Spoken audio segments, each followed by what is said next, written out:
사도행전 6장 7절이고 12장 24절이고 19장 20절이고 이사야 52장 7절입니다. 사도행전 6장 7절 먼저 함께 읽도록 하지요. 다 함께 시작. 하나님의 말씀이 점점 왕성하여 예루살렘에 있는 제자의 수가 더 심히 많아지고 허다한 제사장의 무리도 이 도에 복종하니라. 12장 24절 시작. 하나님의 말씀은 흥왕하여 더하더라. 19장 20절 시작. 이와 같이 주의 말씀이 힘이 있어 흥왕하여 세력을 얻으니라. 마지막으로 이사야 52장 7절 시작. 좋은 소식을 전하며 평화를 공포하며 복된 좋은 소식을 가져하며 구원을 공포하며 시온을 향하여 이르기를 내 하나님이 통치하신다 하는 자의 산을 넘는 발이 어찌 그리 아름다운가. 아멘. 오늘 소풍교회 여러 형제 자매님들 뵙고 말씀을 나눌 수 있게 되어서 대단히 반갑습니다. 설교라고 했는데 설교는 아니고요, 그냥 강론 정도, 강의나 강론 정도로 하면 저도 부담이 좀 적겠습니다. 설교라고 하는 건 제가 생각하기는 하나님의 말씀을 이 현장 속에서 새롭게 해석해서 던지는 그런 메시지이기 때문에 제가 오늘날 우리 현장을 분석하고 그 말씀을 적용해 가지고 그렇게 던지는 그런 말씀이, 그런 설교는 아니고 오늘 역사 이야기를 좀 편하게 하려고 합니다. 한국 초대교회와 그냥 또 초대교회라 해도 좋습니다. 초대교회와 하나님의 말씀의 흥왕이라고 하는 그런 제목을 가지고 말씀을 드리겠습니다. 우리나라 한국 교회는 세계 선교 사상 유례없는 성장과 발전을 해왔습니다. 2000년대 들어와서 한국 교회 성장이 많이 둔화되었습니다. 요 최근에 와서는 이제 빠져나가는, 그러니까 줄어드는 이런 현상입니다만은 1990년대까지는 성장을 쭉 해왔습니다. 해왔고 2000년대 들어와서는 성장은 거의 정지된 상태로 나오다가 2010년 전후에서부터는 이렇게 이제 떨어지기 시작하는 이런 단계입니다. 여하튼 100년 이상 동안 한국 교회가 세계 선교사상 정말 그 예를 볼 수 없는, 유례를 볼 수 없는, 이런 말 쓰죠. 볼 수 없는 성장과 발전을 했는데 그 이유가 뭔가? 물론 한마디로 믿음으로 하나님께서 축복하시고 이끌으셔서 그렇게 됐다 하면은 더 할 말이 없죠. 그러나 또 우리는 그 이유, 그걸 분석할 수가 있습니다. 그 여러 가지 이유를 들 수 있지요. 그 가운데 하나는 한말에 복음이 들어와서 우리 사회를 이리 밝히는데, 이끄는데 도움을 주었고, 1900년 초부터는 일제의 침략하에서 우리나라 국권이 강탈당할 즈음에 또 36년간은 일제가 한국을 다스리는 동안에 한국 사람이 소망을 둔 것 가운데 하나가 교회였고 하나님의 말씀이었습니다. 그렇기 때문에 생활이 어려워질수록, 식민지 하에서 어려워질수록 하나님을 더 의지하는 이런 강건한 신앙이 또 한국 교회를 이렇게 성장시켰다, 이렇게도 봅니다. 해방 후 1950년부터 53년 그 소위 6.25 사변이라고 하는 게 일어나서 나라가 굉장히 어지럽게 되었습니다. 그때도 역시 이제 붙들 수 있는 분은 하나님밖에 없다. 그 하나님을 전하는 곳이 어디냐? 교회다. 그렇게 해서 성장을 많이 했습니다. 아마 인천이라고 하는 특수한 지역을 가지고 얘기한다면은 아마도 이곳에 북한에서 내려오셨거나 아니면은 그 후손들이 상당수가 있을 겁니다. 특히 황해도 이쪽으로 해서 내려온 분들 많이 있을 것으로 생각합니다. 저 인천 제1교회 같은 경우는 그 북한에서 내려온 분들이 중심이 돼 가지고 세운 교회입니다. 거기에 이기영 목사라고 하는 분은 통합 측 총회장까지 지나신 분인데, 그분은 평안북도 신의주 바로 밑에 보면은 용천이라고 하는 곳이 있습니다. 그곳에서 내려온 분이고, 그래서 그쪽 교회 분들이 굉장히 많았습니다. 지금은 이제 많이 흩어졌겠죠. 하여튼 이런 특수한 상황들이 한국 교회를 성장 발전시켰다, 이렇게 분석하는 분들도 있습니다. 맞습니다. 그거 맞아요. 근데 저는 오늘 좀 더 특수하게 하나님의 말씀의 흥왕이 한국 교회를 성장시켰다 하는 걸 가지고 여러분들에게 이 시간을 좀 나누어 보고자 그렇게 생각합니다. 우선 오늘 읽은 성경 말씀을 보면 사도행전 6장 7절, 12장 24절, 19장 20절, 이 말씀 가운데 여러분들이 읽은 건 뭡니까? 탁 머리에 들어온 거 뭐였습니까? 말씀이란 말 나왔죠. 하나님의 말씀이란 말이 나왔고, 그 다음에 또 하나가 뭡니까? 흥왕이라고 하는 게 왕성하게 되었다라고 했습니다. 그 두 단어가 굉장히 저희들에게 자극을 줍니다. 그 말은 뭐냐 하면은 사도행전에서 그린 우리 기독교 초대 교회가 어떻게 성장했느냐 할 때 그것은 바로 말씀의 흥왕을 통해서 이루어졌다, 그렇게 결론을 내릴 수가 있습니다. 오늘 우리가 읽었을 적에 6장 7절, 12장 24절, 19장 20절, 그걸 보면요, 꼭 그 절수가 맞지는 않지만은 그 세 개를 넣어 보면은 사도행전을 4등분 했을 적에 거의 3등분 중간마다 들어가 있습니다. 6장 7절, 12장 27절, 19장 20절, 사도행전이 28장까지 있죠. 그러면 거의 4등분 했을 적에 3군데 중간중간이 떨어져 있습니다. 그러니까 사도행전을 쓴 누가, 의사 누가지요, 바울의 제자인 의사 누가는 그냥 글을 쓴 것이 아니라 의도를 하고 목적을 두고 그렇게 썼다는 것입니다. 초대교회가 어떻게 성장했느냐? 초대교회가 성장한 것은 바로 이 말씀의 흥왕과 관련이 있다. 그러면서 그 중간중간 요소요소에 딱 그 말을 집어넣었다, 이렇게 우리가 해석을 해볼 수 있습니다. 물론 성경은 하나님의 감동으로 이루어졌다라고 얘기하죠. 하나님께서 누가라고 하는 의사 누가입니다. 사도행전을 쓸 적에 그 마음을 감동시켜서 그 중간중간에 그 말씀을 박아놓도록 했다는 겁니다. 처음은 어땠습니까? 처음은 예루살렘 교회를 두고 한 얘기입니다. 예루살렘 교회는 우리가 잘 아는 대로 예수님께서 1장 8절에 말씀하셨죠. 너희가 성령을 받아, 그 다음에 성령을 받아, 그 다음에 예루살렘과 온 유대와 사마리아와 땅끝까지 이르러 내 증인이 되어라 라고 했습니다. 그런 그 예루살렘에 있는 모인 사람들이 모여서 기도하고 120명이 모여서 기도하고 그 다음에 교회가 이루어지는 과정이 1, 2, 3장에 쭉 보이고 있습니다. 그런데 이 교회가 성장하면서 예수님께서 승천하시기 직전에 말씀하신 그 당부를 제가 보기에는 잘 순종을 안 한 것 같습니다.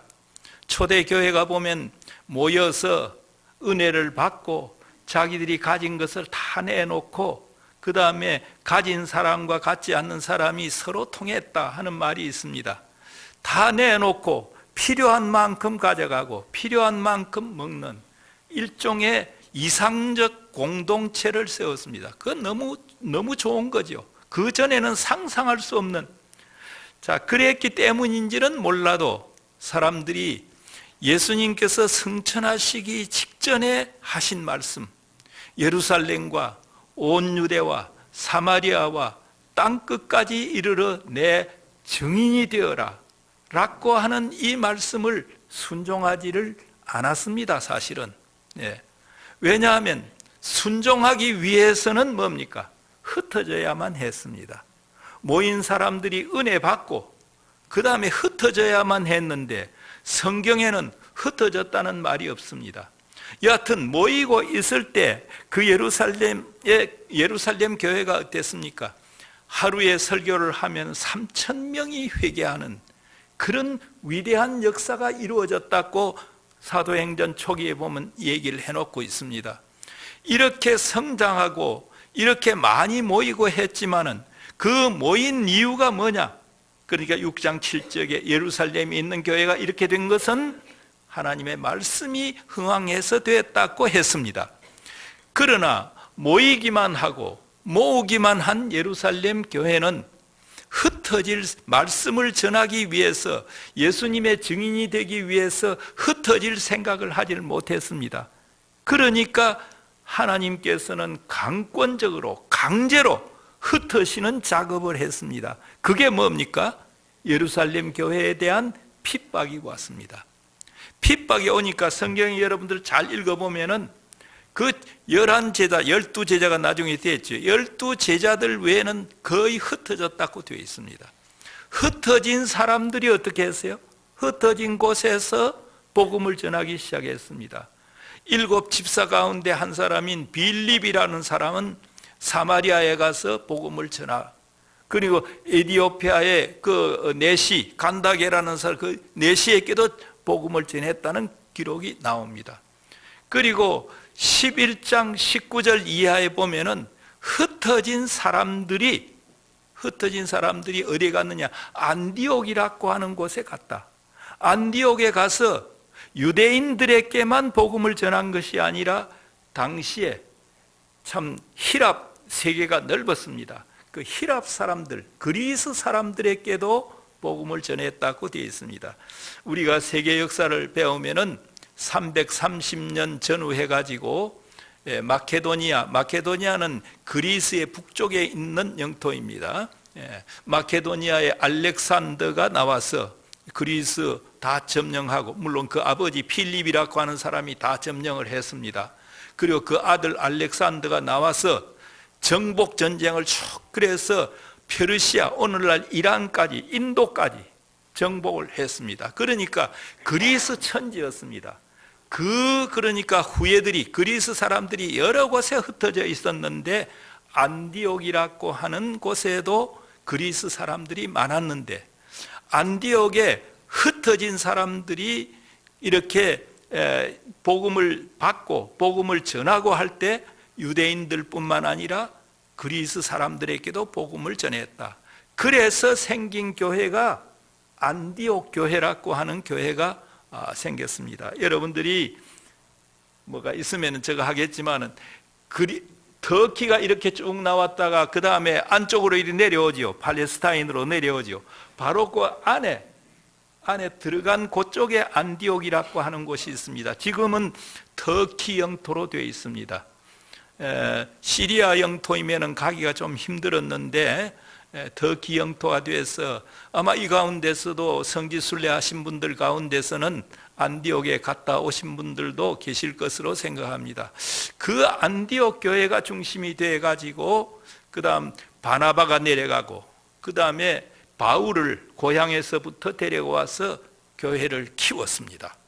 키워가지고 하나님께서 안디옥 교회가 크니까 12장에 가서 그 중에서 몇 사람을 구분해라.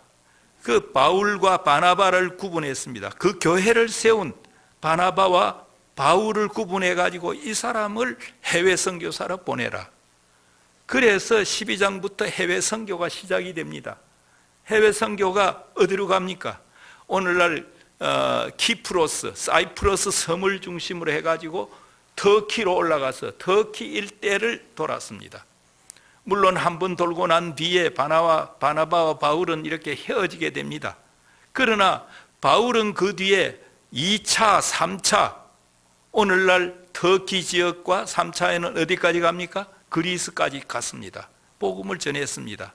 이렇게 복음이 상당히 넓게 전해지고 있을 때, 처음 그러니까 전해질 적에, 그때 하나님께서는 12장 24절에 주의 말씀이, 하나님의 말씀이 흥왕하여 더하더라 라고 했습니다.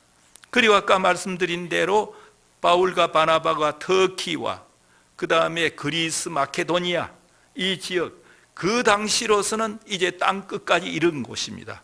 땅끝까지 전하고 난 뒤에 또 그걸 정리하는 말로 19장 20절에 하나님의 말씀은 흥왕하여 더하더라 하는 말씀이 그대로 나타나 있습니다. 자, 이걸 가지고 보면은 초대교회가 우리나라 초대교회가 아닙니다. 우리 기독교의 초대교회가 흥왕 발전했다는 것을 입증하는 중요한 사료가 사실은 누가라고 하는 사람이 쓴 사도행전에 이렇게 나와 있는데, 거기에서 꼭 지적한 것은 뭐냐? 하나님의 말씀의 흥왕이다. 예. 자, 그렇게 보면은 저는 이제 역사를 공부하는 사람으로서 거기에서 암시를 많이 받았습니다. 우리 기독교의 초대교회가 하나님의 말씀의 흥왕에 의해서 이루어졌다면은 우리 한국 교회가 세계 선교사상 유례없는, 그 예가 없는 발전을 한 데는 이러한 원리를 적용해서 볼 수 있지 않을까? 저는 역사를 공부하는 사람으로서 그렇게 생각하고 좀 찾아봤습니다. 찾아보니까 아주 놀라운 사실들이 많이 보이게 되었습니다. 그걸 오늘 저녁에 제가 얘기를 하려고 합니다. 한번 나이가 많으니까, 나이가 많아서 제일 병폐 가운데 하나가 말이 많다는 겁니다. 그래서 여러분들이 실증 내지 않을 정도로 해서 눈치 보고 좀 실증 내겠다 싶으면 제가 적당히 마치겠습니다. 흥미 있어 하면은 좀 여러 사례들은 이 역사 공부한 사람이니까 머릿속에 든 거는 제법 있어요. 제법 있기 때문에. 그러나 여러분들이 좀 실증을 낸다 싶으면은 얼른 마치도록 그렇게 하겠습니다. 그래, 먼저 우리나라의 성경 우리가 말하는 이 성경, 이게 언제부터 접촉이 되었는가 좀 궁금하지 않아요? 예. 그 옛날로 거슬러 올라가면은 경교라고 하는 것은 중국에까지 미쳐온 초대 기독교 교파 가운데 하나입니다. 네스토리우스파라고 하는 그 파의 하나인데, 그때 그 사람들이 당나라까지 전도를 해오면서 성경 일부가 번역이 되었습니다. 중국말로, 한문으로. 근데 그걸 우리나라 사람이 읽었느냐 안 읽었느냐, 그건 아직까지 명확하게는 나와 있질 않습니다. 그러나 중국의 경교가 전래되었을 때가 바로 당나라와 신라가 고구려와 백제를 멸망시킬 그 즈음이었습니다. 그 말은 뭐냐면 신라와 당나라가 굉장히 가까웠다는 겁니다. 그래서 신라 사람들이 당나라에 공부하러 유학하고도 많이 가고, 유학 가운데는 유교를 공부하기 위한 유학도 있고 불교를 공부하기 위한 유학도 있습니다. 여러분들이 혹시 중국 역사에 관심을 갖는다든지 하면은 중국에 가보면은 신라 원측이라고 하는 그 스님이 그 돌을 닦던 그런 지역도 남아있고, 굉장히 우리가 신라인들의 유적을 우리가 발견할 수가 있습니다. 가보면은. 자, 그렇게 되었는데, 그때 장사하기 위해서 간 사람들이 많이 있습니다. 그걸 이제 여러분들이 우리 역사에서 그게 나올 적에는 신라방 들어봤습니까? 신라소, 그 다음에 신라원. 그 신라방은 뭐냐? 신라, 그러니까 지역이다 이 말입니다. 마치 LA 같은 데 가면 코리아타운이라고 하는 게 있죠. 뉴욕이나 LA 가면 코리아타운, 한국 사람들이 많이 사는 곳이 있습니다. 모양으로 당나라에도 신라 사람들이 가서 집단 거주지를 만들었어요. 그 신라 방이에요. 그 다음에 거기에는 그 일정한 행정을 해야 되니까 그 신라소 관청이 있었고, 그 다음에 신라 사람들이 항해를 한다든지 장사를 한다든지 그 하기 위해서 절을 지어가지고 빌었습니다. 그 신라원이라 그랬습니다. 그게 그러니까 산동반도부터 저 절강성에 이르기까지 더러더러 그곳이 신라라는 이름으로 되어 있는 곳이 많이 있습니다. 그게 당나라 때 갔어요.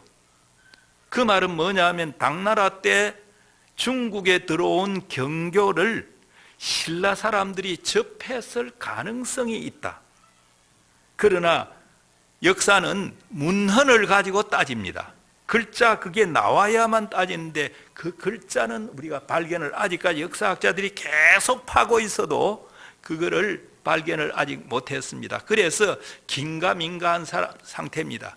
신라에 갔던 사람들 가운데서는 기독교의 일파인 경교의 성경을 보았을 가능성은 있지만은 그러나 문헌에 나타난 것은 없습니다.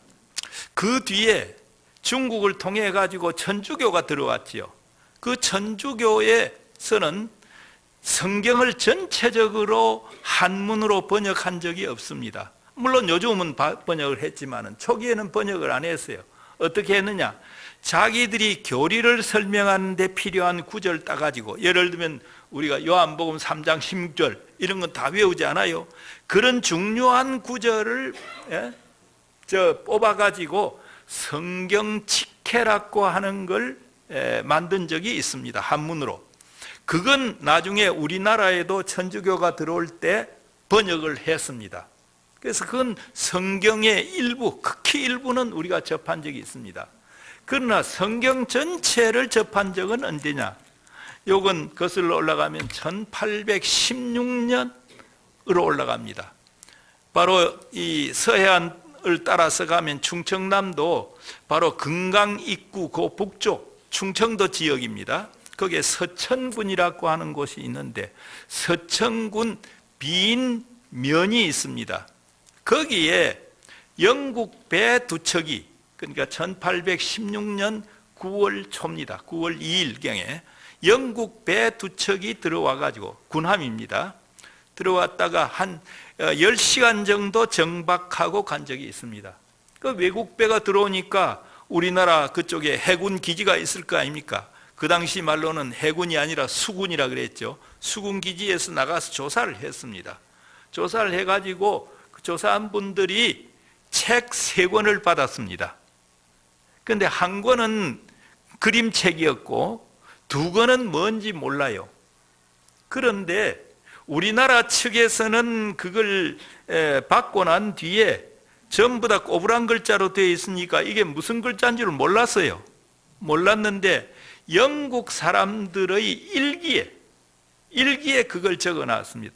배 두 척의 한 척에는 바실이라고 하는 분이 선장이었는데 선장이 일기를 썼고, 다른 배 한 척에는 맥레오드라고 하는 군의관이 일기를 썼는데 그 두 일기에 보면은 준 3권의 책 가운데 한 권은 성경이었다, 이렇게 되어 있습니다.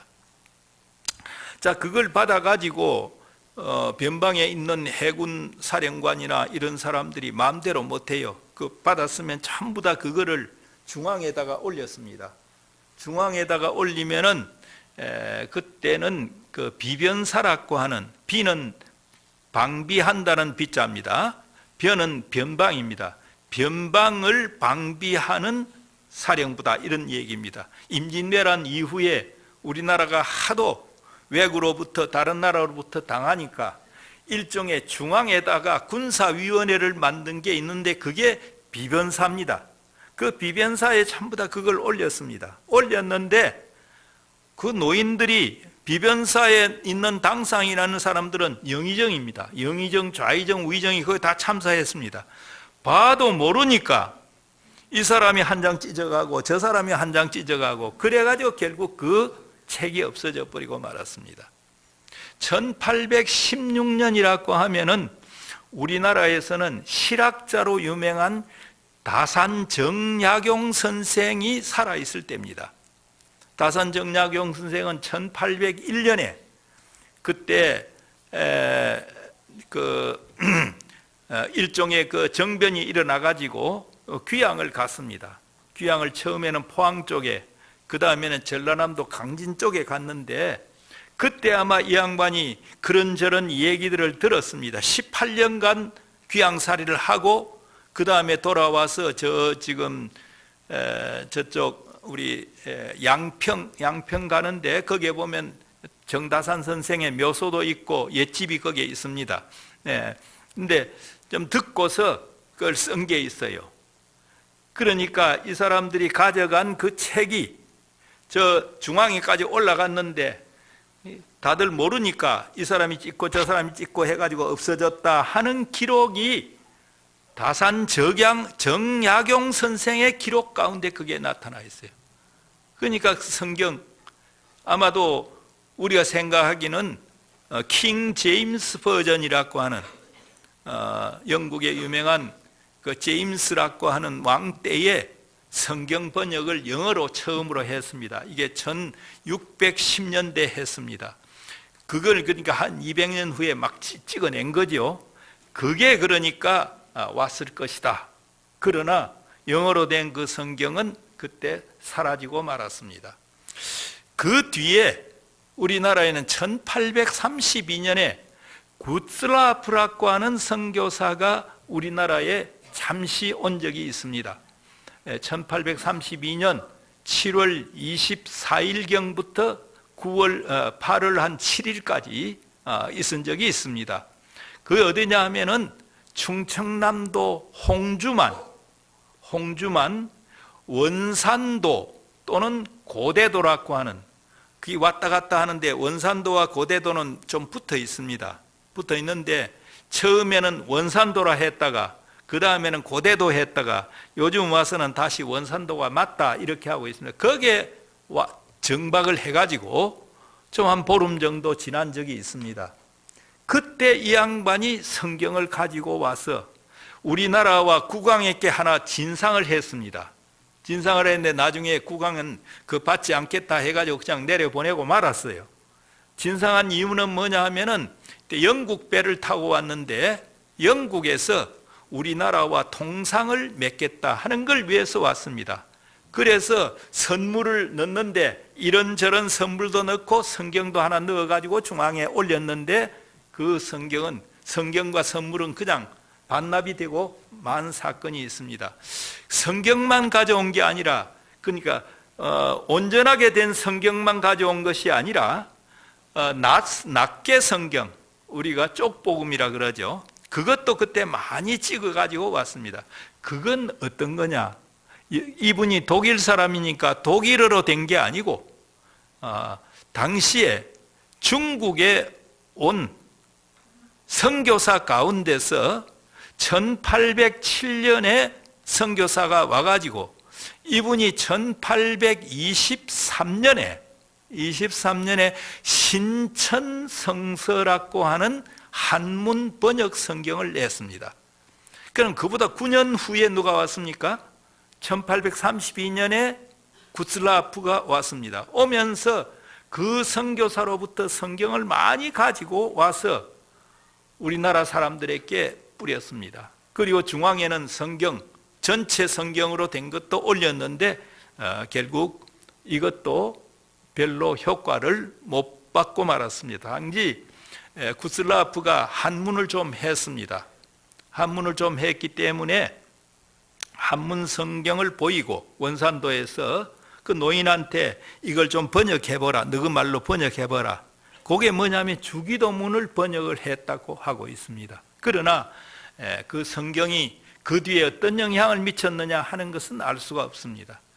그러고 난 뒤에 1875년과 76년에 토마스 목사라고 하는 영국 선교사가 옵니다.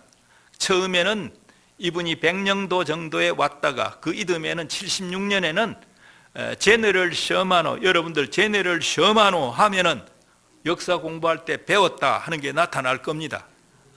그 제네럴 셔마노를 타고 1866년에 저 평양으로 들어가서 그리 평양 하고 사람들하고 좀 싸움을 하다가 그 배가 좀 싸움을 하다가, 왜냐하면 상선이었는데도 거기에 대포를 장착을 했습니다. 그 들어오면서 대포도 쏘고 들어왔. 그러니까 선교를 하면 그렇게 해서는 안 되겠죠. 그래 들어와 가지고 결국 그 배는 불타버리고 토마스 선교사도 결국 죽임을 당했는데, 그때 성경이 뿌려졌을 것이다 라고 뒤에 증언하는 사람들이 있습니다. 왜 그러냐 하면은 1866년에서 평양에 선교사가 들어오게 되는 것이 1890년에 들어옵니다. 1885년에는 서울에 언더우드, 아펜젤라 선교사가 들어왔고, 나중에 선교사들 가운데서 일부가 1890년에는 평양까지 들어갔는데, 93년에 마포 삼열 들어보셨죠? 마페트라고 하는 선교사가 성경반을 조직했는데, 그 성경반에 나온 사람 가운데 어느 분이 이거 우리 할아버지가 남겨준 성경이다 라고 해가지고 가져왔다는 그런 증언이 있습니다.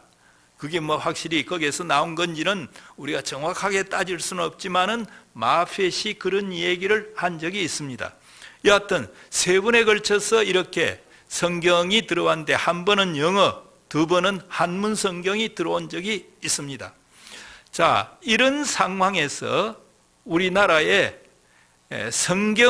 우리나라에 선교사가 들어와서 성경을 번역하게 되는 것은 1885년에 언더우드 아펜젤라가 들어왔고, 그분들에 의해서 성경이 번역되어 가지고 반포되는 것은 90년대 이후라야 됩니다. 그런데 그러기 전에 중국을 통해서 만주 쪽에 들어온 선교사들이 한글로 성경을 번역해 가지고 그 다음에 이거를 한국 사람들에게 반포함으로 아펜젤라 언더우드가 우리나라에 오기 전에 이미 많은 신자가 생기고, 그 다음에 교회당까지도 설치되는 이런 현상이 나타나고 있습니다.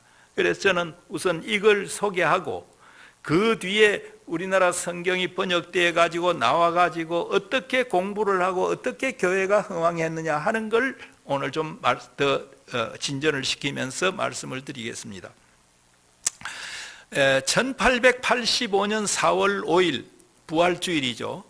그때는 감리교회의 아펜젤라 선교사와 그 다음에 언더우드라고 하는 장로교회 선교사, 미국 분들입니다. 이분들이 4월 5일 부활주일 날 우리나라에 바로 인천에 들어왔습니다. 제물포에 들어왔어요. 들어왔는데 그 이전에 이미 우리나라 사람들 가운데는 상당수가 한글로 번역된 성경을 접했다 하는 그런 기록이 있습니다. 그 얘기를 먼저 하겠습니다. 1872년에 여러분들 연대를 얘기하니까 좀 귀찮지요. 그냥 외우시는 마시고 감을 좀 잡으시기를 바랍니다. 1872년 이때 스코틀랜드 연합 장로교회 선교사인 존 로스라고 하는 분이 그해 8월에 상해에 도착합니다. 도착해가지고 먼저 온 선교사들로부터 당신들의 선교지인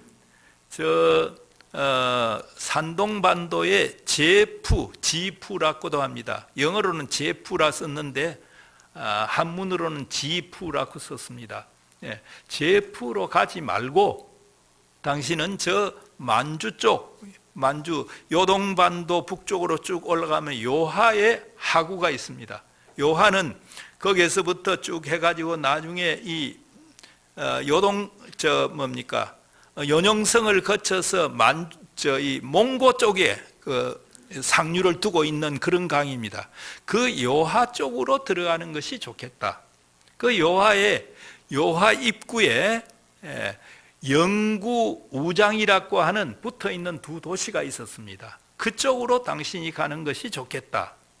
그래서 이분은 전에 와서 선교사들이 닦아놓은 그 산동반도의 지푸라고 하는 곳으로 가지 않고 영구 우장 지역으로 왔습니다. 와서 얼마 안 돼 가지고 자기 부인이 아기를 낳았는데 그 산후 조리가 좋지 않아 가지고 곧 죽습니다. 부인이 죽었어요. 부인이 죽으니까 이 아기를 키우기 위해서 자기 누이 동생을 이 선교사로 해서 이 아기 키우기 위해서 데리고 왔습니다. 나중에 이 누이 동생이 존 맥킨타이어라고 하는 존 로스보다도 조금 먼저 오신 선교사, 총각 선교사가 있는데 이분하고 같이 결혼을 하게 되었습니다. 그래서 한국 선교에는 존 로스와 존 맥킨타이어 두 분 처남 남매 간의 그 역사에 의해서 크게 이루어지기 시작했습니다. 로스는 1872년 10월 달에 영구 우장 지역에 도착했습니다. 도착하고 그 겨울 동안에 그는 사서삼경, 한문입니다. 사서삼경 공부를 했습니다. 그리고 중국말 공부를 했습니다. 그래서 그 이듬해 5월 11일에는 중국 사람들 앞에서 설교를 했다고 되어 있습니다. 유창한 설교는 아니겠죠. 하여튼 한문, 그러니까 사서삼경 공부를 하고 중국어를 익혀가지고 그때 불과 한 7개월 만에 설교를 했다고 되어 있습니다. 제가 1986년 같으면 이 가운데서 혹시 그때 출생하지 않은 분들, 이 앞에 우리 꼬마들은 물론이고 형제 자매님들 가운데서도 그때 출생하지 않은 분이 있을지도 모르겠습니다. 1986년에 이 한국 기독교 역사 자료를 모으기 위해서 영국 이 캠브리지 대학에 가서 한 달 정도 있고, 그 다음에 저 북쪽, 그러니까 로스의 고향 지역에 제가 가본 적이 있습니다. 닉이라고 하는 곳에 가서 어떻게 수소문 해가지고 존 로스를 아는 당시 나이로 한 100세 되는 어른을 만났어요. 이분으로부터 들은 얘기는 자기가 어릴 적에 로스를 만났는데 로스 선교사님은 아주 어학의 천재였습니다, 이런 말을 해요. 그리고 로스는 실제 5개국어를 했습니다.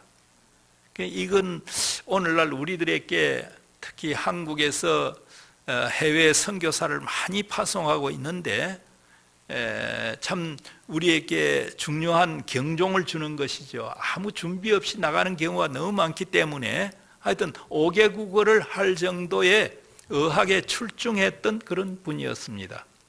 그래, 이분이 와가지고 곧 이 만주에서, 그러니까 아까 말한 영구 우장 지역에서 조선 사람들을 찾았습니다. 조선 사람들은 당시에 한 해 한 800명 정도가 영구 우장 지역에, 그 상업도시입니다. 하구니까 거기에서 배 타고 저 중국 본토로도 갈 수가 있고 하는 곳이니까 갔다 그래요. 그래서 그곳에서 한국 청년들을 모집해가지고 그 다음에 그분들로부터 한국어를 공부하고 또 그분들에게 복음을 전하고 그렇게 했습니다. 그곳에서부터 로스와 인연을 맺은 사람들이 상당히 많이 나타납니다. 특기하는 것은 로스가 만주에 도착하면서 만주에 있는 4천만 영혼보다도 조선 사람을, 조선 반도를 더 의식했다 하는 그런 기록이 나옵니다. 이게 왜 그럴까? 그 설명을 안 해놨어요. 설명을 안 해놨는데 이게 왜 그럴까 하고 생각해 보니까 로스가 1872년에 선교사로 왔는데 그가 적어도 5, 6년 이상 한 10년 정도 선교사가 되기 위해서 신학교도 공부하고 그 다음에 선교사 훈련도 받고 그렇게 했을 겁니다. 그때 아마 조선에 관한 이 얘기를 들은 것이 아닌가 생각합니다. 왜? 1866년 병인년입니다. 병인 양요가 있었죠. 프랑스 함대하고 싸운 거 우리나라가. 왜 그게 일어났습니까? 우리나라에 와 있는 프랑스 신부 9사람을 대원군이 잡아가지고 사형에 처했습니다. 그리고 당시 적으면은 8,000명, 많으면은 2만 명 정도의 천주교 신자들을 학살했다고 되어 있습니다. 요즘 와서 학자들이 아주 면밀하게 연구를 하니까 그 8,000에서 2만이라고 하는 것은 좀 과장된 숫자다. 이렇게 천주교 학자들 가운데서 그렇게 말하는 분들이 있습니다. 여하튼 공식적인 그런 기록에 보면은 하여튼 8,000에서 한 2만 명 정도가 희생당했습니다. 그러면 그게 한국에서 일어난 일이지만은 여러 루트를 통해서 프랑스에 알려졌을 것이고 프랑스에 알려졌다면 영국에도 특히 선교를 하려고 하는 학교나 이런 데는 조선에 관해서 알려지지 않았겠습니까? 그러니까 로스는 선교사로 떠나기 전에 조선에 관해서 조선이 천주교 신자들을 이렇게 학살한 곳이다 하는 것을 알고 왔을 겁니다. 그러니까 만주에 내릴 때 만주에 있는 4천만 영혼보다도 조선을 더 생각했다 하는 기록이 나왔던 것이 아닌가 생각합니다. 그래서 그분은 선교를 하되 조선 선교를 의식하되 직접 들어가는 것보다는 다른 방법이 있지 않을까. 그것이 뭐냐? 성경을 번역해서 들여보내자 하는 것이었습니다. 그런 열심히 성경 한국어를 공부하고 그 다음에 같이 그러니까 예수를 믿도록 한 사람들과 성경 번역에 나섰습니다. 그는 77년에 두 가지 좋은 책을 썼는데 하나는 코리안 프라이머라고 하는 책을 썼습니다. 이 책은 어떤 책이냐? 한국어 첫걸음입니다. 말하자면 맨 위에다가 한글을 써놨습니다. 평안도 사투리로 아침, 아참, 먹었음매 이렇게 써놓고 그걸 발음을 어떻게 하느냐? 아참, 먹었음매. 그럼 이제 그게 뜻이 뭐냐? 여러분들 뜻이 뭐예요? 그게 아참 먹었음매? 예? 예, 그냥 영어로 하면은 Did you take breakfast? 이러면 그거 아니죠. 뭐예요? Good morning. 그렇게 되어 있어요. 예. 아참 먹었음매 해놓고 그걸 발음을 어떻게 하느냐? 알파벳으로 A 그리고 참 CHAM 이렇게 해놓고 뜻은 뭐냐? Good morning. 예. 이렇게 하여튼 재미있습니다. 어휘가 한 100개 정도가 되는데 코리안 한국어 첫걸음이라고 하는 그 책을 내고 77년에 한국 역사에 관한 책도 냈습니다. 그 역사는 그 당시 정보를 가지고 자기가 우리나라에 들어오지도 않고 그 당시 정보를 가지고 썼기 때문에 그렇게 잘 들어맞는 내용은 아닙니다만은 그 당시의 역사 수준을 이해할 수 있는 것이었습니다. 그러고 난 뒤에 성경 번역에 착수해 가지고 78년 말에는 이 마태, 마가, 누가, 요한 사도행전 이걸 거의 번역을 했습니다. 한국어로 번역을 했습니다. 번역하는 과정에 대해서는 제가 여기서 더 말씀을 드리지 않겠습니다. 한국 사람하고 같이 했습니다. 한국 사람은 한문 성경을 가지고 하고 여기에서는 히라브 원전 그리고 영어 그리고 그 당시에 한불 자전이 나왔습니다. 즉 프랑스 신부들이 한국어 한국어, 프랑스어 사전을 냈습니다. 당시에 온 선교사들이 불어를 아니까 한불 자전을 가지고 한국어를 번역하는 데 도움을 많이 받았습니다. 이래서 거의 번역을 해놓고 이걸 이제 인쇄를 해야 되겠는데 돈이 없어요. 그래서 로스가 78년 말에 영국으로 돌아갑니다. 돌아가서 인쇄하기 위한 소위 펀드를 이제 마련을 합니다. 마련을 해가지고 80년 말에 옵니다. 2년 동안 마련해가지고 그가 돌아왔습니다. 그가 영국에 가 있는 동안에 그의 매제되는 누이 동생의 남편, 아까 맥킨타이어라 그랬죠. 맥킨타이어는 당시에 예수 믿는 조선 청년들 5사람에게 79년입니다. 79년 오늘날 심양을 중심으로 해서 세례를 주었습니다. 이게 잘 나타나 있지 않습니까? 우리 지금 교회사에는 그게 안 나타나 있는데 우리 한국 기독교 역사 연구소에서 낸 책에는 이제 이걸 다 실어 놨습니다. 예, 세례를 주었습니다. 그러고 난 뒤에 이들과 함께 이제 성경 번역도 했는데 78년 말에 와서 81년에 로스는 자기가 준비한 인쇄기, 잉크, 종이 이걸 가지고 먼저 시험 출판을 했습니다. 뭘 했느냐? 이만한 종이가 한 이만한 정도 됩니다. 이 2장짜리 중요한 인쇄물, 하나는 예수 선교 전서라고 하는 예수 선교 전서는 아니고 예수 선교 그 해설하는 책입니다. 예수 선교 같으면 신약 성경 해설서를 요만한 종이에다가 써가지고 그다음 인쇄를 했습니다.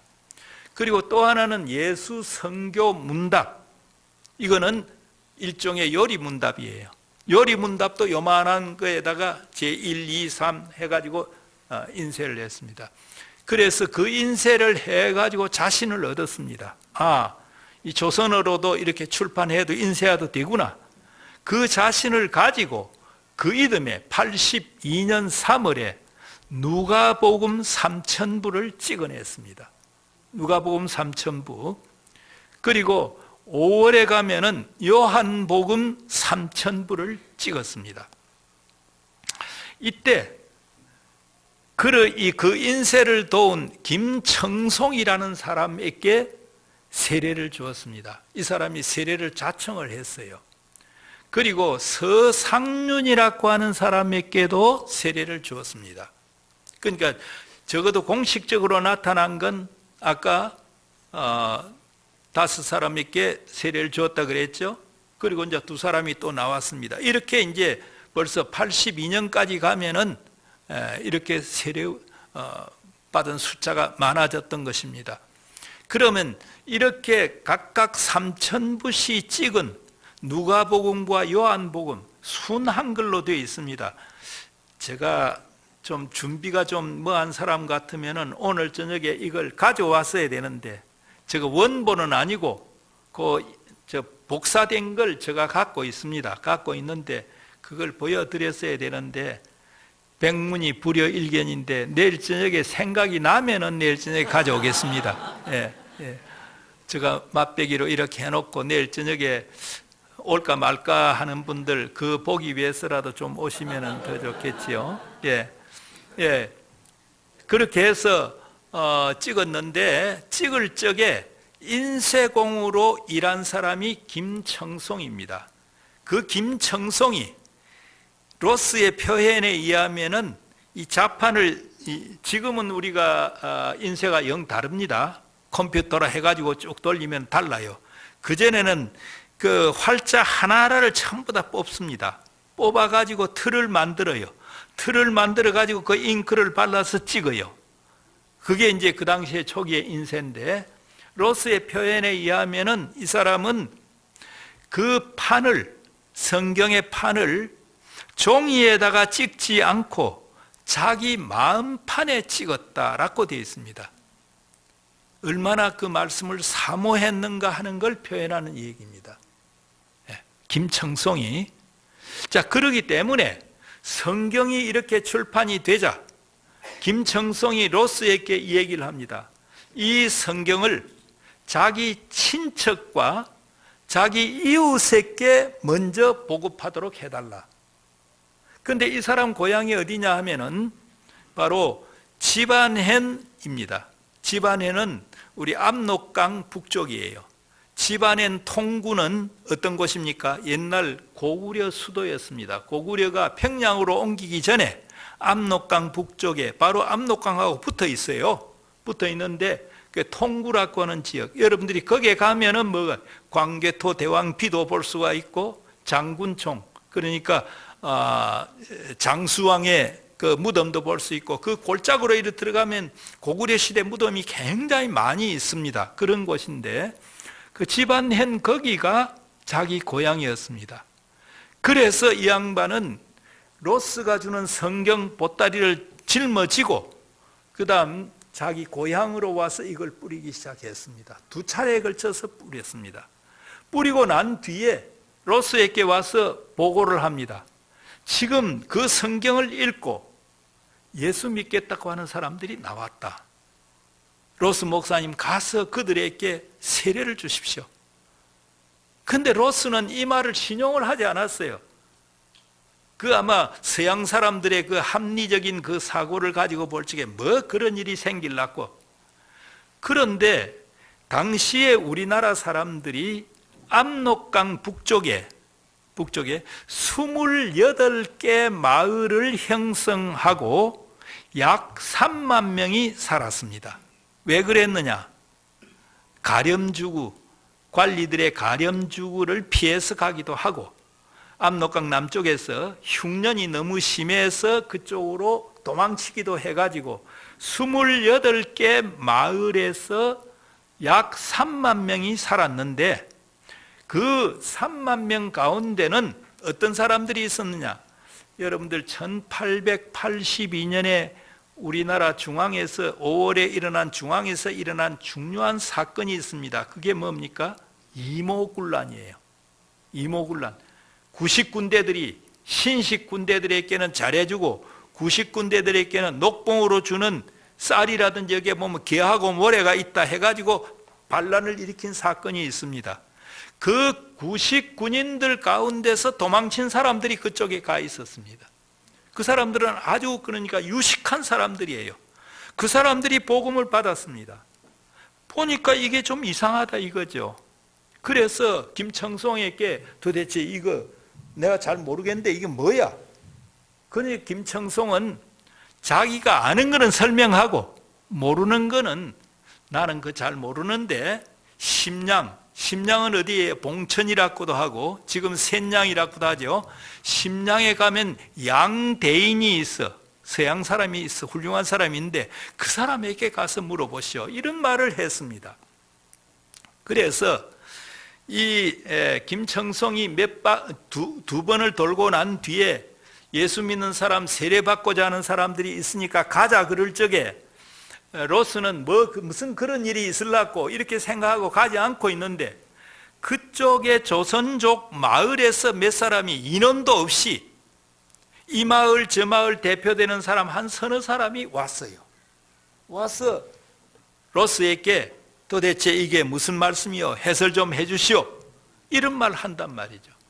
그러니까 로스가 바로 김청송이 한 그 말, 예수 믿고 세례받겠다고 하는 그 말이 옳은 말이구나 생각을 하고 84년 겨울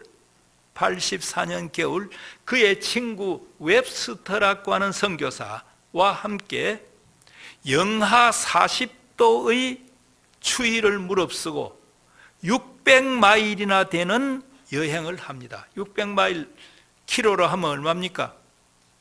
키로로 하면 1.6km로 하면은 6일은 6, 그 다음에 6, 6, 30, 960km. 960km를 돌아다니. 그러니까 다 돌아다녔는지는 모르겠어요. 조선족 마을 다 돌아다녔는지는 모르겠어요. 아마 돌아다니기 힘들었을 겁니다. 이번에 우리 여름에 초대 교회가 있었던 로스의 유적을 찾아서 우리 한국 기독교 역사연구소에서 답사를 했습니다. 답사를 했는데 그 유적이 분명하게 있는 곳이 집안낸 이양자 교회라고 하는 곳입니다. 그런데 이양자 교회 들어가는데도 지금 들어가기가 너무 힘들어요. 골짜기가 깊어가지고. 예. 그런 곳이니까 28개 마을 다 돌아다니지는 못했을 겁니다. 여하튼 그때 가서 그 다음에 문답을 하고 세례 문답을 하고 몇 사람에게, 그러니까 당시에 지금 왜 이리 75명에게 세례를 주었습니다. 75명에게. 몇 개 마을인지는 모르겠습니다. 그리고 85년 여름에 다시 그의 친구와 함께 조선족 마을을 돌았습니다. 그래가지고 그때는 25명에게 세례를 주었습니다. 왜 겨울에는 75명, 여름에는 25명밖에 안 됐느냐? 아마 여름에는 일하느라고 밖에 나가 있으니까 사람 만나기가 힘들었을 겁니다. 겨울에는 밖에 나가지 않으니까 사람들 집단으로도 있고 있으니까 아마 만나기가 쉬워가지고 그렇게 하지 않았는가 생각합니다. 그러니까 85년 여름까지 조선족 마을에 있는 사람들에게 28개 마을에 100명에게 세례를 주었다고 되어 있습니다. 그런데 로스의 글에 보면은 이때 세례를 받고자 희망하는 사람이 600명이 더 남아있다. 600명이 더 남아있다. 이런 기록을 해놓고 있습니다. 이즈음에 예수 믿는 사람이 생기고 서양 사람이 한 번씩 왔다 가고 그러고 난 뒤에 그 사람들이 모여서 무슨 노래도 부르고 아마 그 당시에 배운 찬송가가 좀 있습니다. 노래도 부르고 모이고 하니까 중국인 지주들이 이걸 좀 불량스럽게 생각했습니다. 이 사람들이 무슨 모의를 꾸미는 게 아닌가. 그래서 조선족 집을 습격을 하고 기물을 파괴하고 생명의 위협까지 주었습니다. 그래서 그 가운데 상당수가 압록강 남쪽으로 자기 고향 쪽으로 내려옵니다. 내려왔는데 내려온 그 사람들이 가만히 있질 않고 로스에게서 받은 성경, 그 말씀을 전하기 시작합니다. 그래서 85년, 86년, 89년까지 보면은 그쪽에 압록강 북쪽에 선교사들이 한 사람도 들어간 적이 없어요. 들어간 적이 없는데 거기에 벌써 예수 믿는 사람들이 상당히 나오게 됩니다. 그 예의 두 가지를 제가 들어보겠습니다. 첫째는 89년에 언더우드 선교사가 자기보다 8살 많은 의사, 릴리어스라고 하는 의사, 우리나라에 와 있는 의사입니다. 이분하고 결혼을 하고 89년에 신혼여행을 압록강 쪽으로 갔습니다. 자기는 압록강 지역에 예수 믿는 사람들이 있다 하는 소문을 벌써 들었습니다. 그래서 호조는 패스포트입니다. 패스포트를 하나 더 만들었어요. 만들어 가지고 압록강 유역에 가서 사람들을 모아보니까 세례받을 만하게 자란 사람들이 있었습니다. 그래서 세례문답을 하고 이 사람들을 배에 태워서 만주 쪽에 가서 만주 쪽에서 세례를 주고 다시 데려온 사건이 있습니다.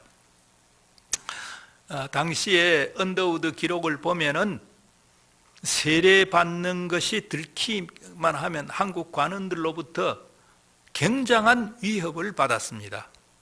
그래서 그걸 사전에 그런 그 위험 요소를 제거하기 위해서 그쪽에 가서 세례를 주고 데리고 왔다는 겁니다. 그러면 언더우드가 89년에 갔을 적에 거기에 예수 믿는 사람들은 어떤 사람들이냐? 그건 그 전에 만주 쪽에서 로스에 번역된 성경을 보고 예수 믿었던 사람들이에요. 중요한 것은 그들이 내려와 가지고 복음을 전했다고 되어 있지 않습니까? 이게 초대교회의 환난을 받은 사람, 예루살렘 교회에서 핍박받은 사람들이 어떻게 했습니까? 흩어져 가지고 복음을 전했습니다. 그 역사가 그대로 나타난 겁니다. 그걸 우리가 흔히 디아스포라라는 말을 쓰고 있어요. 초대교회도 흩어진 사람들, 디아스포라들이 나가서 복음을 전해가지고 안디옥 교회라든지 이걸 세우듯이 한국 교회도 만주에서 핍박받은 사람들이 압록강 남쪽으로 내려와서 그 디아스포라가 된 거죠. 이 사람들이 복음을 전해가지고 세례받는 사람들이 많이 나타나게 되었다 하는 겁니다. 또 하나의 증거는 제가 가끔 나이가 조금 드니까 이름 기억하는 게 갑자기 기억이 안 날 때가 있습니다. 선교사가 한 사람 있습니다. 평안도 지역, 평안북도 지역에 선교사로 왔던 분이 압록강 유역에서 이렇게 다니면서 보니까 아무도 이곳에 자기 먼저 선교사로 온 사람이 없는데 거기에 예수 믿는 사람들이 많다는 거예요. 그걸 그러니까 그의 선교 보고서에 썼습니다. 하여튼 이 강의 끝나기까지 저 선교사 이름이 기억이 되었으면 좋겠습니다. 그런 그 기록이 선교 보고서에 보이고 있습니다. 그럼 그건 누가 했느냐? 바로 이 로스 성경에 의해서 이루어졌다 하는 것입니다. 자, 이렇게 로스의 번역된 성경은 바로 압록강 북쪽의 28개 마을의 3만 명의 한국 사람에게 복음을 첫째 전해졌다 하는 겁니다. 두 번째는 그 성경의 일부를 일본으로 보냅니다. 일본 그러니까 이 스코틀랜드 성서공회 일본 지부가 있었습니다. 거기에 지부장이 탐슨 목사라고 하는 분인데 이분에게 1000부씩 그러니까 요한복음, 누가복음 1000부씩 보냈습니다. 그리고 그 성경을 가지고 그는 그 스스로도 그랬지만은 일본인 권서에 대해서는 나중에 다시 설명을 하겠습니다. 권서들을 통해 가지고 한국에 보급을 했습니다. 1776년 이후 일본과 우리는 국교가 터져 가지고 일본 사람들이 우리나라에 들어올 수가 있었습니다. 있었기 때문에 1882년이니까 6년 지났으니까 일본인 가운데 예수 믿는 사람들이 성경 보급자로 선발이 돼 가지고 그 중에는 나가노라든지 이런 여러 사람들이 있습니다. 이런 사람들이 원산, 동래, 부산이죠. 대구, 인천 등지에 복음을 전했습니다.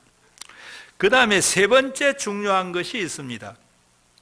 그것은 로스 목사와 함께 성경 번역과 인쇄에 참여했던 대표적인 사람, 여러 사람이 있는데 대표적인 사람 하나, 서상륜이라는 사람이 있습니다. 이분이 1882년 아까 3월에 누가복음, 5월에 요한복음이 간행이 됐다 했습니다. 그해 10월 6일 로스 목사 부부와 함께 기도하고 그 다음에 성경을 받았습니다. 받아가지고 이제 그걸 자기 고향과 서울에 뿌리기로 했습니다. 내려오는 동안에 한만 국경지대, 중국과 우리나라 국경지대가 있습니다. 거기에서 상당수의 그 성경을 다 빼앗겨버리고 말았습니다.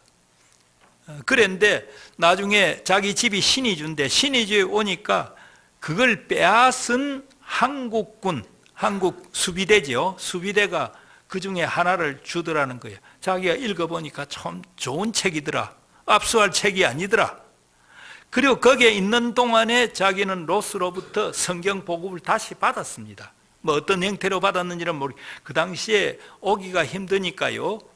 여러 가지 방법으로 했습니다. 예를 들어서 당시에 그 종이가 문종이 아닙니까? 문종이니까 전부 다 이 책자 제본한 거를 풀어가지고 그걸 꼬듯이 이렇게 꼬았습니다. 종이 한 장 한 장을 꼬아가지고 그걸 또 새끼로 만들었어요. 새끼로 만들어가지고 허리춤에 성경 한 권이면 그 허리띠 하나 되는 거예요. 이래가지고 와서 그 다음에 그걸 다시 풀어가지고 재본을 해서 보급했다. 이런 얘기도 있을 정도입니다. 여하튼 이렇게 성경을 가지고 들어와서 이분의 목표지가 어디냐 하면은 서울이었습니다. 86년 아까 10월 6일이라 그랬죠. 10월 6일에 로스 목사와 함께 기도하고 출발해서 늦어도 그가 서울에 도착한 것은 83년 초에는 늦어도 서울에 도착했을 것이다.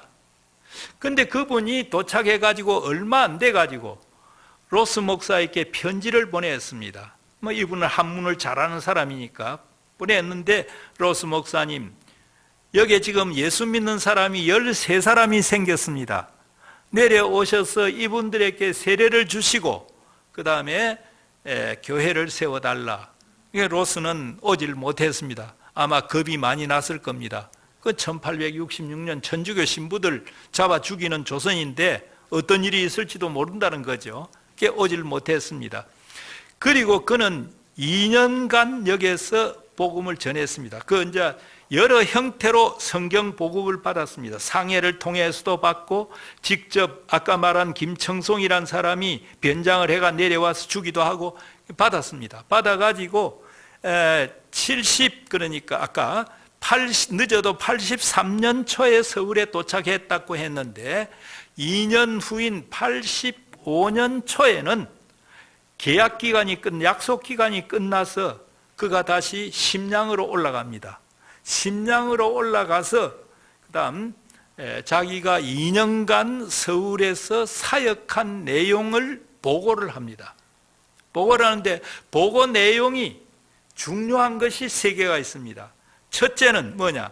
자기가 서울에서 복음을 전했는데 지금 세례받고자 하는 사람이 70명이다. 두 번째는 서울에서 좀 서쪽 지역에, 우리가 지금 추정컨대는 아마도 황해도 소래가 아닌가 생각해요. 거기에는 지금 19명이 프리칭홀, 설교당을 만들어 놓고 모이고 있다. 세 번째는 서울의 남쪽에 또 한 사람이 20명을 모아가지고 지금 가르치고 있다. 이 3가지 내용이 그 핵심이에요. 예. 그리고 70명 가운데, 서울에 있는 70명, 세례받기를 원하는 70명 가운데는 상당히 유력한 사람도 있다 하는 걸 그 편지 속에 썼습니다. 그럼 벌써 100명이 넘는 거죠. 100명이 넘는 사람이 이 서상륜의 전도에 의해서, 그리고 처소는 지금 3군데 생겨가지고 지금 있다는 겁니다. 그 편지가 몇 월 며칠자냐? 85년 3월 8일자입니다.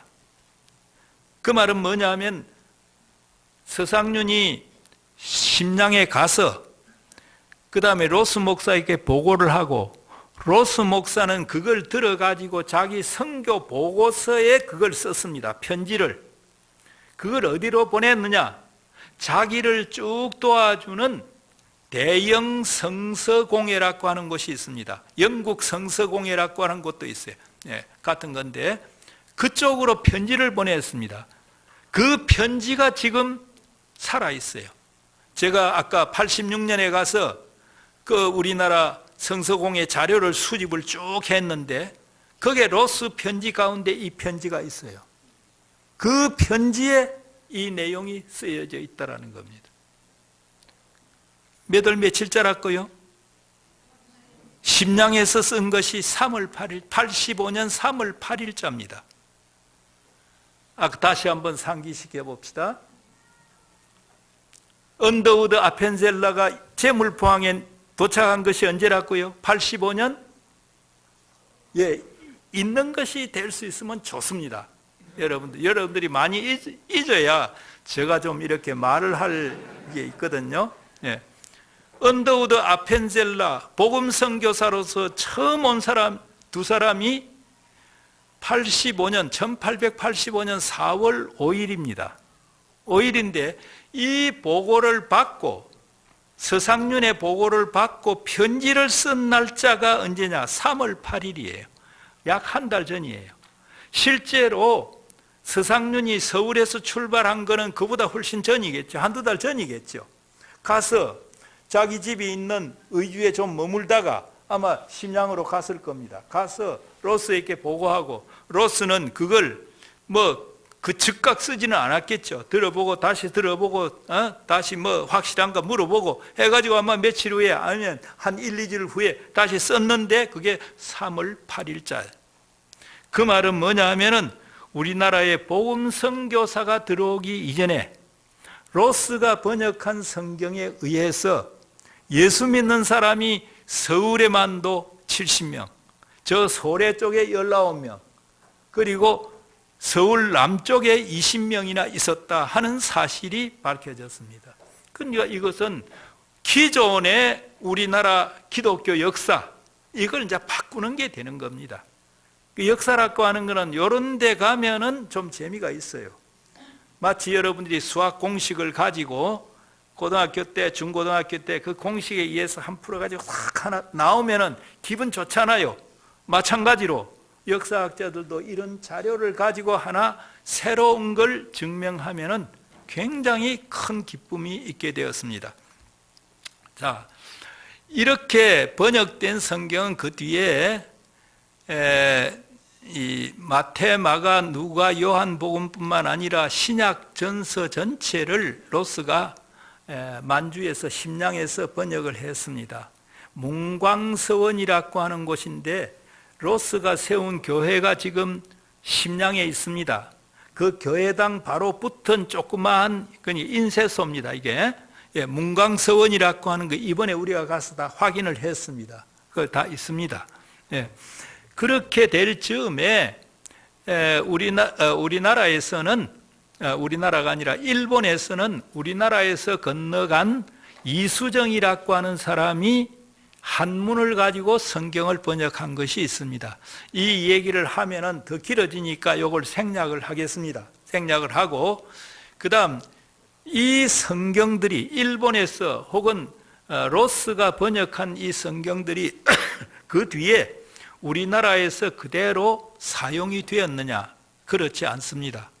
아까 말한 대로 로스가 번역한 것은 마태, 마가, 누가, 요한뿐만 아니라 그 뒤에 다 번역해가지고 1887년에 예수 선교전서라 해가지고 신약전서 전체를 순 한글로 번역해서 출판을 한 적이 있습니다. 그러니까 이 책과 일본에서 이수정이라고 하는 사람이 번역한 그 성경, 그게 우리나라에서 통용이 잘 안 됐습니다.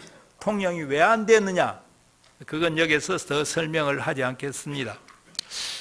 그래서 우리나라에서는 성경을 빨리 번역해서 보급해 달라는 많은 초대 신자들의 노력, 이 간청들이 있었습니다. 예를 들면 1890년에 나온 감리교 스크랜턴이라고 하는 사람이 본국에 보낸 그 선교 보고서에 어떤 말이 있느냐? 지금 한국에서는 성경을 빨리 보급해 달라는 울부짖는 요구가 있다. 이런 말을 하고 있습니다. 1897년에 우리나라에서는 기독교 신문, 주간 신문 2개가 나옵니다. 2월 2일에는 감리교회에서 조선 그리스도인 회보라고 하는 게 나오고, 그해 4월 1일부터는 언더우드가 장로교 신문으로서 그리스도 신문이라고 하는 것이 1897년부터 나옵니다. 근데 이 신문에 나온 독자 투고난 같은 데 보면은 이런 말이 있어요. 성경을 빨리 번역해서 내려보내주는 일이 왜 이렇게 더딘지 답답하다. 예수 믿는 사람이 성경을 읽어야 하는 것은 목마른 사람이 물을 마셔야 하는 것과 배고픈 사람이 밥을 먹어야 하는 것과 같이 중요한 것인데 왜 이렇게 성경 번역해서 내려주는 일이 더딘가? 답답하다. 그때 표현을 하면 답답하옵내다 이렇게 쓸 때 있어요. 이런 요구를 받은 선교사들이 열심히 번역해가지고 1900년에 신약이 나옵니다. 요건 완전 공인력이 아니고 시험력, 시험본으로 낸 적이 있습니다. 공인력이 된 게 1906년입니다. 그리고 구약 성경은 1910년에 번역이 완료되고 11년에 인쇄가 되어 나왔습니다. 그러니까 우리나라 성경이 신구약 성경이 전부 다 번역 출판된 것은 1911년으로 할 수가 있습니다. 처음에 나온 성경이 너무 조잡하고 번역이 조잡하고 해가지고 다시 개역을 합니다. 개역을 해가지고 1936년에는 구약을 개역하고 37년에는 신약을 개역하고 38년에는 그 두 가지, 그러니까 성경 전체를 개역한 걸 다시 출판을 했습니다. 그래서 여러분들이 이 성경 보면 개역이라고 되어 있는 분이 있어요. 우리가 지금 사용하는 건 개역 개정판으로 되어 있습니다. 그 개역 개정판으로 되어 있는데 그 개역이라고 하는 것은 1938년에 나온 걸 말합니다. 그걸 다시 개정했다는 의미로 개역 개정으로 되어 있습니다.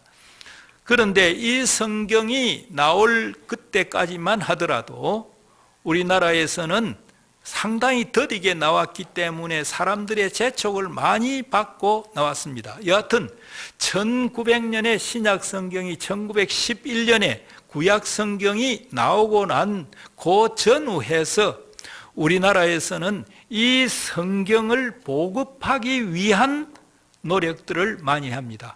당시에는 교회가 적었기 때문에 이 성경 보급하는 사람들을 특별하게 뽑았습니다. 그 사람들이 누구냐? 권서라고 했습니다. 권은 권할 권자예요. 권할 권자에다가 글을 썼자. 책을 권하는 사람이다.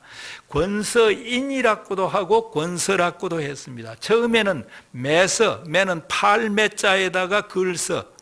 매서인 하면은 책을 파는 사람 또는 매서, 책 파는 것, 이렇게 되어 있습니다. 권서 또는 권서인이라고 했는데 이분들은 다 교회 혹은 선교사들 또 성서공회 밑에서 일하는 사람들입니다. 이 권서들은 자기들이 맡은 구역이 있습니다. 성경을 보급하기 위해서 맡은 구역이 있는데 어떤 때는 그걸 맡아가지고 자기 구역을 다 도는데 한 달이 걸릴 때도 있어요. 열흘, 한 달이 걸릴 때가 있습니다.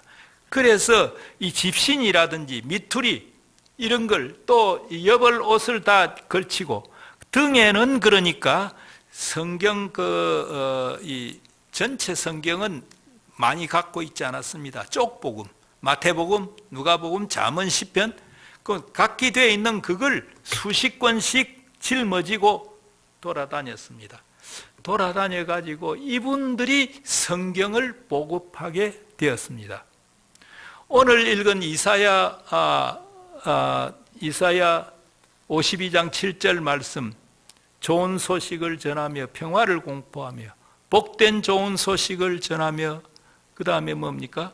구원을 공포하며 시온을 향하여 이르기를 내 하나님이 통치하신다 하는 자의 산을 넘는 발이 어찌 그리 아름다운가. 성경을 읽으면서 제가 한국 교회 권서들의 모습이 바로 이걸 전하고 있다. 이 성경 말씀이 우리 한국 초대교회의 권서님들의 모습을 그대로 전하고 있다고 보았습니다. 권서들은 한번 집을 출발하면 아까 한 달 동안 걸릴 때도 있다고 했습니다. 그 집에 와서 다시 몸 수습하고 선교사들로부터 성경 받아가지고 또 이제 출발을 합니다. 그런데 이 일이 너무 힘들었어요. 미국 성서공회의 그 권서가 하루 다닌 곳을 이렇게 추적을 해보니까 약 15km 정도를 직선거리로 15km 정도를 다녔습니다. 그러면 한 지역에 가서, 한 동네 가서 저 산골에 있는 사람까지 올라가고 이쪽에 가고 이쪽에 가고 그 한 두 동네 다니고 나면은 그 4, 5km 더 되는 거예요. 그러니까 평균 하루에 20km 정도는 다녔다고 이렇게 보면 됩니다. 이 사람들이 복음짐을 지고 그 다음에 복음을 전하기 위해서 이렇게 노력했다는 것. 우리 교회사에서 초기에 이 권서만큼 복음을 전하는데 앞장섰던 분들은 없습니다. 없는데도 우리 교회사에 잘리게 남아있질 않습니다. 제가 1980년대 후반 그때 이 권서가 중요하다. 여러 군데 보니까 권서 얘기가 나와서 그걸 모아가지고 우리 원고지로 200자 원고지로 한 400장 정도의 논문을 하나 쓴 적이 있습니다. 그래서 그걸 계기로 해서 우리나라에서도 권서가 굉장히 중요한 존재였다 하는 것을 알게 되었습니다. 선교사들의 글을 보면은 권서의 일만큼 한국 선교에 그다음 가치 있고 유익한 그런 선교는 없다라고 했습니다. 권서 일을 하면 할수록 선교비는 마이너스였습니다. 책을 그냥 공짜로 주지는 않았습니다. 아주 싸게 주고 돈을 낼 형편이 안 되면은 계란이라도 하나 받는다든지 지푸레기라도 하나 받고 반드시 줬어요. 왜냐하면 거기에 그렇게 해놨어요. 공짜로 받는 거는 읽지를 않는다는 거예요. 그래서 꼭 뭘 하나 받아가지고 다 왔습니다. 이렇게 권서들이 노력하면서 한 바퀴 돌고 그 다음에 다시 또 그 동네를 가게 되면은 사람들이 이제 그동안에 읽었으면은 이거 어떻게 되는 거요? 읽어보니까 그 뭐 이상한 말들이 다 있는데 그렇게 되면은 그분들이 그 동네에 남아서 저녁에 성경 강해를 합니다. 권서들 가운데는 성경을 그냥 달달 외우는 사람들이 많았어요. 콩코르단스라고 이렇게 한 사람들도 많아요. 권서들 가운데서 나중에 공부해가지고 목회자로 된 사람들도 있습니다. 제가 고신파니까 고신파를 세우는 사람 가운데 몇 분이 한상동 목사, 손양원 목사, 그리고 주남선 목사라고 하는 분이 있습니다. 주남선 목사. 이분은 고려신학교를 세우는데 크게 공헌한 분입니다. 어디 분이냐 하면은 거창분이에요. 거창분인데 젊은 시절에 이분은 1919년에 3.1운동이 일어났을 적에 앞장서서 만세운동을 했고 그 뒤에 권서 노릇을 했습니다. 권서 노릇을 하면서 성경 보급하는 일에 앞장섰습니다. 더 공부해가지고 이분이 뭘 했느냐, 평양신학교를 마치고 목사가 되었습니다. 그러고 난 뒤에 신사참배 문제가 오니까 반기를 들었어요. 그래서 옥에 가서 한 5, 6년간 있다가 해방 후에 나온 분입니다.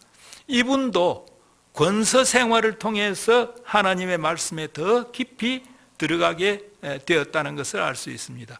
선교사들은 권서를 두고 예수님에 앞서 온 세례요한과 같은 존재다. 이런 말을 자기들이 직접 쓰고 있습니다. 전쟁을 할 적에 하기 전에 정찰대, 뭐라 그러니까 수색대라 그러죠. 수색대와 같은 역할을 한 것이 누구냐? 이 권서들이다. 또 전쟁을 할 적에는 다리도 놓고 다리를 놓아야 강을 건너가지요. 그리고 도로변에 폭탄 같은 그 지뢰 같은 걸 제거하고 그 하는 일을 공병대라 그럽니다. 그러니까 권서들은 선교의 공병대 역할을 했다라고 이렇게 했습니다. 권서 역할이 굉장히 컸습니다. 선교사들은 한국에서 가장 값진 선교가 뭐냐? 이 권서역이다라고 했습니다. 실제로 성경 보급한 것을 보면은 우리나라에는 성서공회가 두 개가 있었습니다. 1890년대부터 42년 물러날 때까지 있었던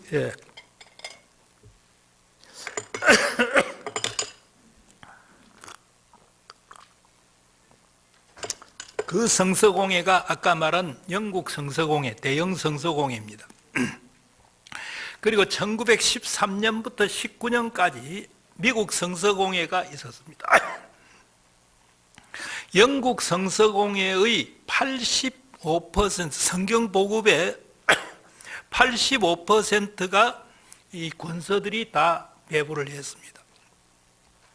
미국 성서공회가 그러니까 한 6년간밖에는 활동을 안 했지만은 그들의 성경 보국의 98%를 권서들이 했습니다.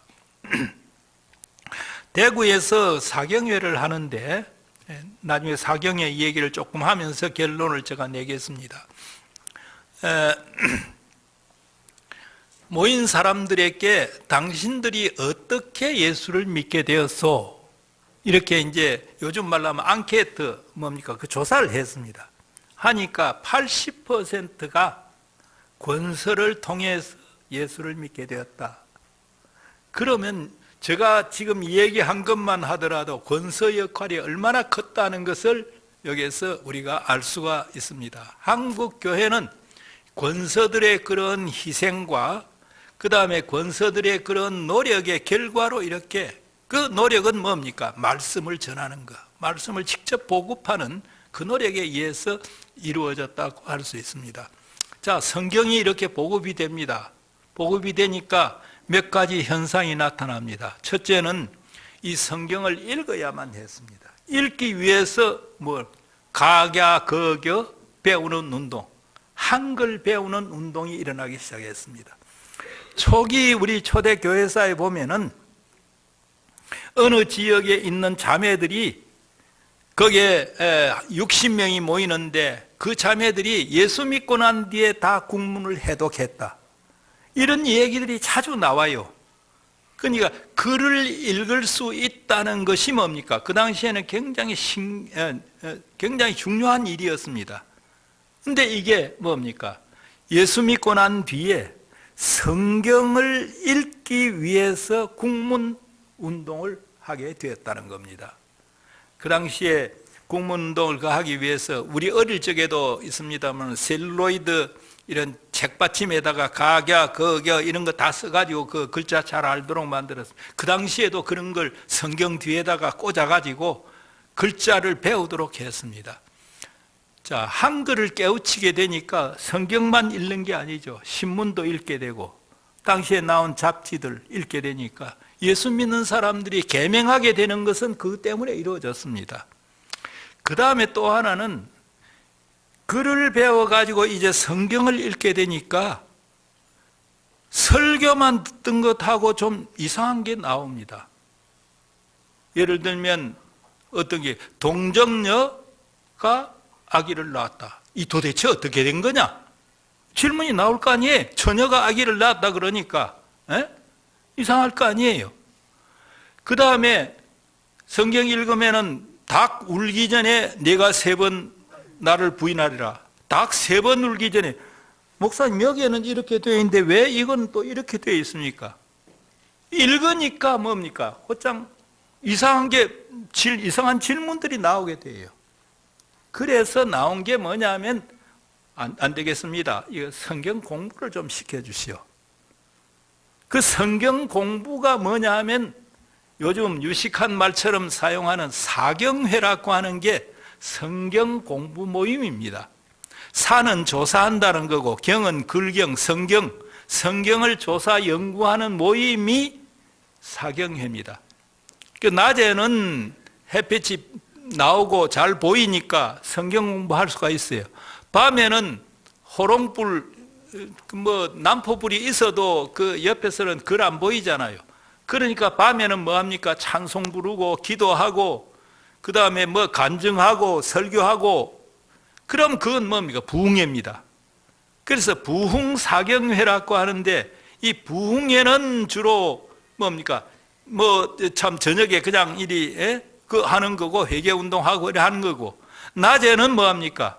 성경 가지고 차분히 읽고 성경을 가르치는 이 성경 가르치는 사경회 운동이 초대교회 우리나라에서는 굉장히 많이 일어났습니다. 사경회 예를 제가 하나 들어드리겠습니다. 처음에는 그러니까 일반 대중들을 상대로 해서 못했습니다만 1906년 7년 이후에는 일반 대중들을 상대로 해서 사경회를 하게 되었습니다. 1901년에 평양에서 여성들 사경회를 했습니다. 사경회는 주로 언제 했느냐? 사경회는 주로 겨울에 했습니다. 여름에는 뭐 농사의 일 때문에 못 모이죠. 겨울에는 추우니까 나가지 않고 있으니까 사경에 오라 그러면 평양에서 사경회를 했는데 300리 떨어진 압록강변의 삭주 장성 지방에서 모였다. 여성들이 모였다는 겁니다. 그 사람들을 그때 이 스케치 해놓은 걸 보면은 뭘 이고 등에는 뭘 지고 그 다음에 메투리 신고 옵니다. 그냥 흰 버선 있지 않습니까? 그래가지고 오는 거예요. 자, 삭주 장성에서 평양까지 오면은 말은 300리라고 하지만은 거기에 지금 산맥이 몇 개가 있습니다. 그러면 산을 몇 개, 고개를 몇 개를 넘어야 되는지 몰라요. 여기와는 달리 북에는 눈이 많이 왔습니다. 눈이 오면 사람들이 출입을 잘 안 하죠. 근데 이 여성들이 거기에서부터 뭡니까? 평양까지 걸어오는 거예요. 한번 생각해 보십시오. 강을 건너는 것은 문제가 없었을 것입니다. 왜냐하면 얼음이 얼었기 때문에. 그러나 산을 넘는다 할 적에는 길이 안 보여요. 없는 길을 헤쳐가면서 눈을 헤쳐가면서 300리 길을 왔습니다. 그런 분들이 그러니까 300여 명이 모였다. 여성들이 그리 모였다고 되어 있어요.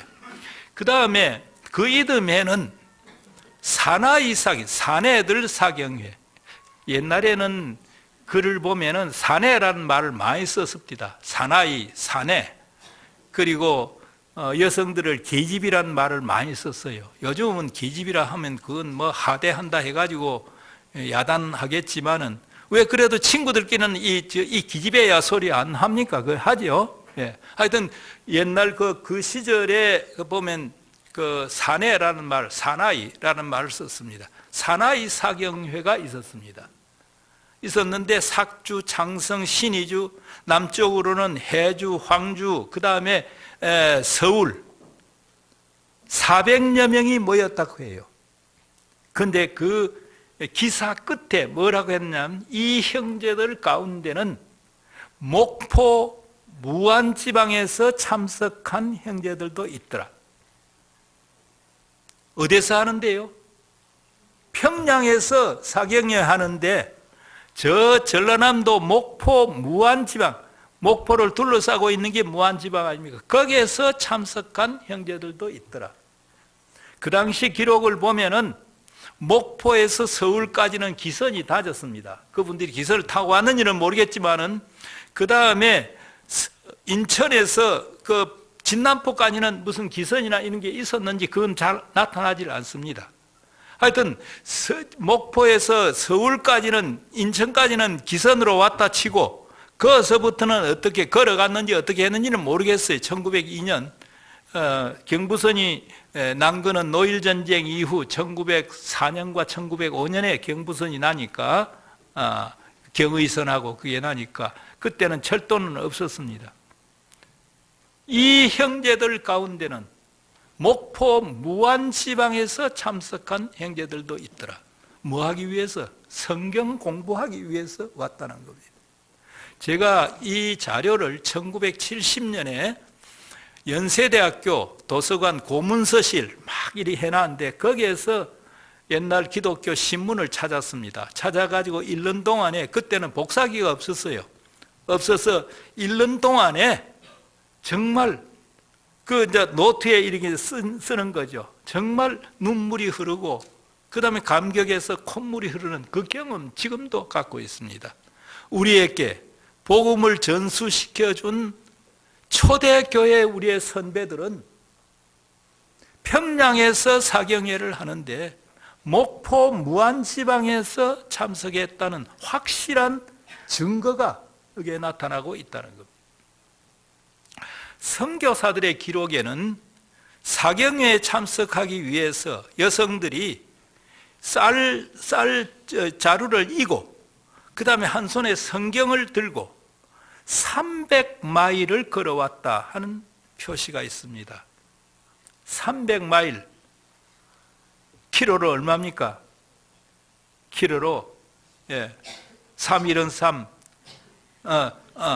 아니죠. 1.6km니까 1.6km니까 계산을 해보십시오. 그러면 480km입니다. 480km를 걸어왔다. 여성들이. 그 옆에는 또 선교사들이 이렇게 썼어요. 그들 가운데는 애까지 들쳐 입고 왔다. 이게 초대교회 사경회 뭡니까? 성경 공부에 참여한 우리 믿음의 조상들의 자세였습니다.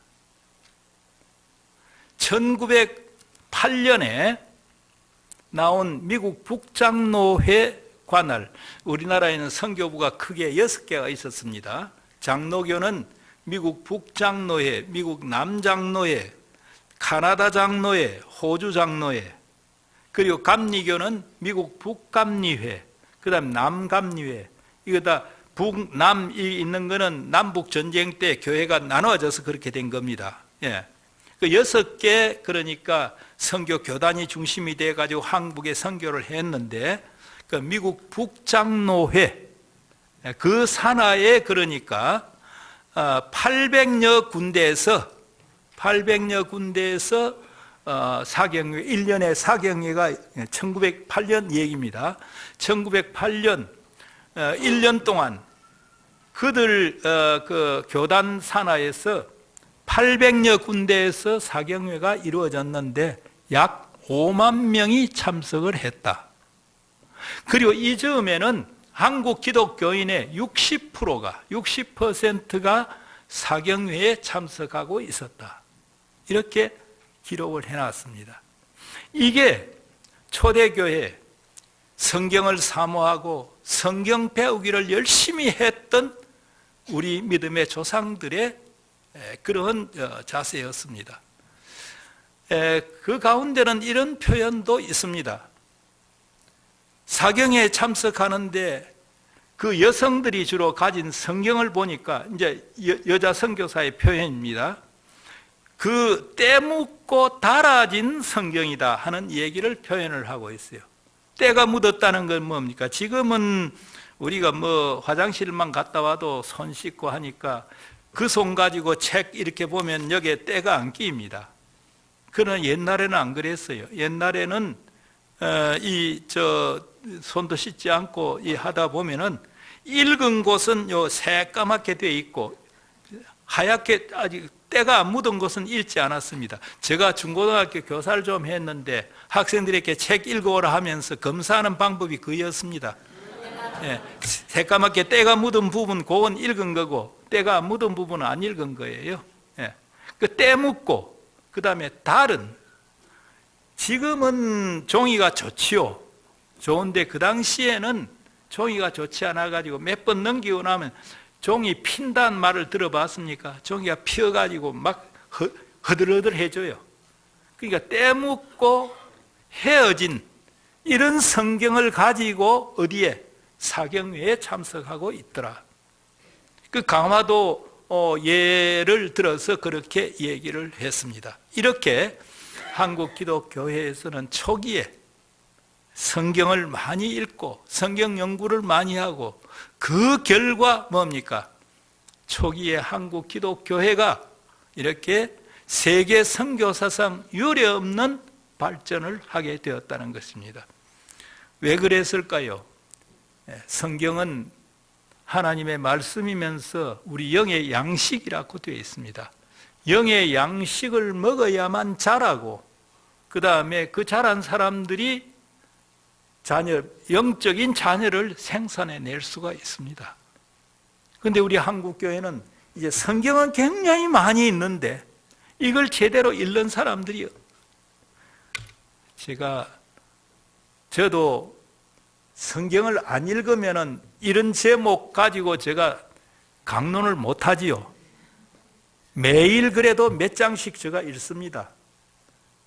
요새는 바빠서 2장만 읽습니다. 영문으로 된 거 1장 읽고 한국어로 된 거 한 열흘 전까지만 하더라도 꼭 신약에서 1장, 구약에서 1장. 그러니까 영문으로 1장, 국문으로 1장 읽으니까 넉 장을 읽어요.